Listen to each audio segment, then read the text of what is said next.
Hi, welcome to Me with Margaret, where we motivate, educate, and engage. We look at topics that impact on us, our families, our children, people from our communities, and all over the world. It's about empowering ourselves so that we can be the best we need to be, or share it with somebody else that needs to hear this. So if you're watching today, please like, share, and subscribe. It's all about men this month, and we also need to think about what other people are saying. I can say so much, but today it's about listening to the voice of children. What do children have to say? How do children appreciate their dads? How do children appreciate the father figures? Because not everyone has their biological fathers in their lives. So today, please join me as we listen to what people say about their dads. You know, when it's Mother's Day or International Women's Day, there's a great deal of praise for moms and women, as there should be. But have you noticed that men and fathers don't get as much positive vibes? It's much more about you need to do this or they haven't done that. But like I said before at the beginning, it's about fathers, and it's about what young people have to say about fathers. Not necessarily biological, but even uncles, daddies, men in their lives. So let's listen. Samuel is an A-level student, and this is what he said. Recently, I've stopped saying I didn't know who my dad was.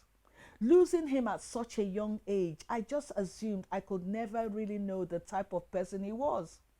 However, when I look back, I realize how many father figures I had who actively wanted to be a part of my life. No one had forced them to do this. It was a result of my dad's character.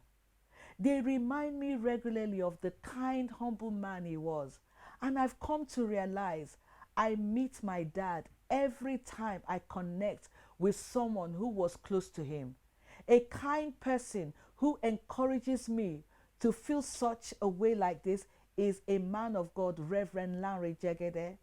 Reverend would make an effort to take me and my sisters out and ask about our interests and aspirations. He will encourage us while we discuss about these things. When something was troubling any of us, he would stop whatever he was doing and take time out to call or visit. Simple acts of reassurance that I've grown to appreciate more than anything. Reverend never failed to be stern when I was making trouble, but I cannot recall a time when he was never overjoyed in my success. That role of a father that he took on has shaped me into the person I am today, a state which people can see my father through me. Nothing more could express how important the role of one father is. That was Samuel, and he's directly doing his A-levels. Let's listen to Moyo. So Moyo is a year 7 student, and he wants to talk about the father figure in his life because he doesn't have his own biological father. But what do they love to do together? Let's listen to Moyo. I call Papa Kenny, who is very loving. I enjoy it when we go to the barbers together. We go to church every Sunday together, and then we prepare in the evening for service, and he drives me in his car. We also go to McDonald's. We sing and dance together. We play football together. We do Bible study together. We watch movies together.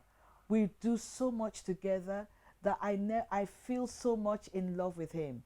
During the COVID-19, Papa Kenny did the honors to barber my hair himself.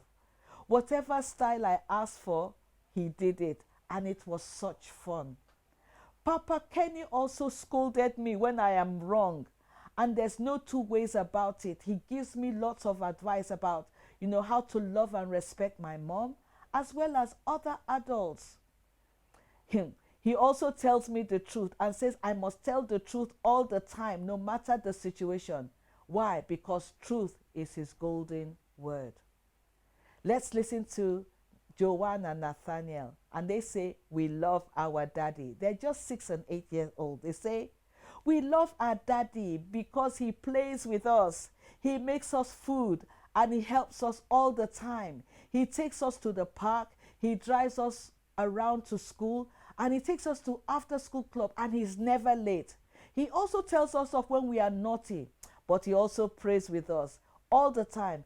He always wants the best and he wants us to be the best. So this is listening and hearing from children in their own words. I tried as much as possible not to, polish anything they've said. This comes from them, in how they feel and how they wanted to say it. And it goes a long way to see how children look at their dads, how children believe they need their dads. It doesn't have to be a biological dad. It can be an uncle. It can be a brother. It can be a guardian. But this is just to let people know that dads are doing a great job and they need to be appreciated. So this is to tell all dads out there, all father figures, all uncles, all brothers, happy Father's Day.